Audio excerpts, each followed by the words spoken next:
Hello everyone, my name is Vaibhav and I'm a digital simulation engineer at Qualcomm, before which I worked at Intel as a DFT engineer for a short while. So this is a lecture series on design for testability. It's popularly known as DFT in the semiconductor world, and it's a very popular domain in the field of VLSI design and manufacturing. And in this course, we'll spend some time in learning DFT principles and concepts. So as we make technological progress, the need for smaller, faster, and cheaper chips is ever increasing. And with mobile and Internet of Things gaining momentum, every household is expected to have about 40 to 50 different chips in various different appliances and gadgets that we use in our day-to-day lives.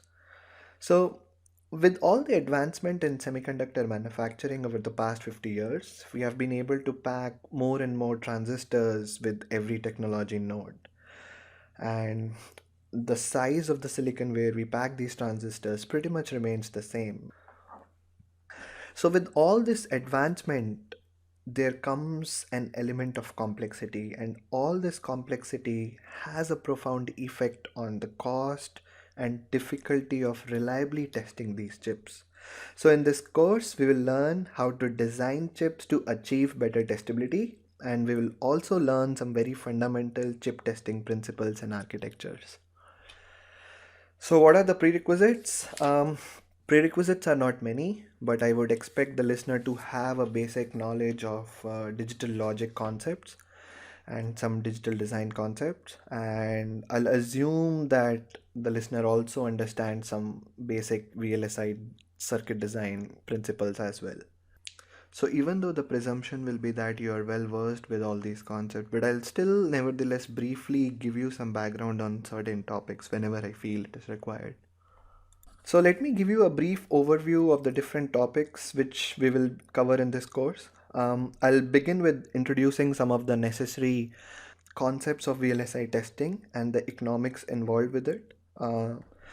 Design for testability is becoming increasingly important as the cost associated with testing chips is becoming a major contributor in the overall manufacturing cost. So, this makes it a very crucial topic, and we'll see how design and test are getting more and more closely coupled, and how the symbiotic relationship between the two is ever increasing with every process node.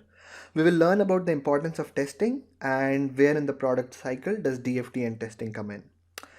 So as we go over the material and different topics in this course, I'll be using analogies to explain concepts more effectively so that you can understand an unfamiliar concept by relating it to a familiar one. In section 2, we will learn about logic and fault simulation. The task of an engineer is to make complicated problems look trivial, and engineers, they very often use models to approximate or closely match a complex mathematical relationship between multiple entities. And here in this section, we will learn about these fault models and modeling circuits for simulation and some simulation algorithms. So as we said in the beginning of the introduction, that silicon manufacturing is an extremely complex process, and we will use the concept of modeling, in this case fault models, to understand how manufacturing defects can cause a faulty operation of a circuit. In section 3, we will learn about automatic test pattern generation. It's popularly known as ATPG, and we will see why we need EDA and CAD tools to generate patterns to test a VLSI design. So, intelligent and efficient test generation has a direct relationship with test cost, and ATPG is a way of generating effective test patterns for a digital circuit. So, we will learn about combinational and sequential circuit testing, and we'll also look at some commonly used ATPG techniques to target stuck-at fault, transition delay fault, and path delay fault, and some other different fault models as well. In section 4, we will discuss about scan-based test architectures to test logic to meet the chip testing requirements. We will look at different scan flop designs and pros and cons of each of those designs, and we will also study partial scan. This section is the most important section in DFT, and we will pay special focus on the different topics which we cover in this section. And we will also talk about scan insertion, and we will see how we can use EDA tools to insert scan in a VLSI design. In section 5, we will discuss memory testing. A significant portion of the real estate on a piece of silicon is memories, And as we produce more and more faster processors, the percentage of silicon area dedicated to embedded SRAMs and register files is increasing. So a modern day chip may have about 50 to 70% of the chip area which is dedicated just to memories. And memories are the ones which test the limits of a process technology as well, because bit cells in a memory are so closely spaced that the memories become more prone to process limits. So it's a very important topic in DFT and testing, and we will pay special attention to different memory test architectures and memory test algorithms. And we will also talk a little bit about memory repair, redundancy analysis, built-in self-repair, and some memory associated DFT architectures. Okay, so moving on, in section 6, we will cover the underlying principles of boundary scan, which is formally known as IEEE ANSI Standard 1149.1. Boundary scan helps in transforming extremely difficult printed circuit board or PCB testing problems by breaking them down into well-structured problems which software can solve easily. So we will cover the basic architecture and the different 1149.1 operation modes in this section.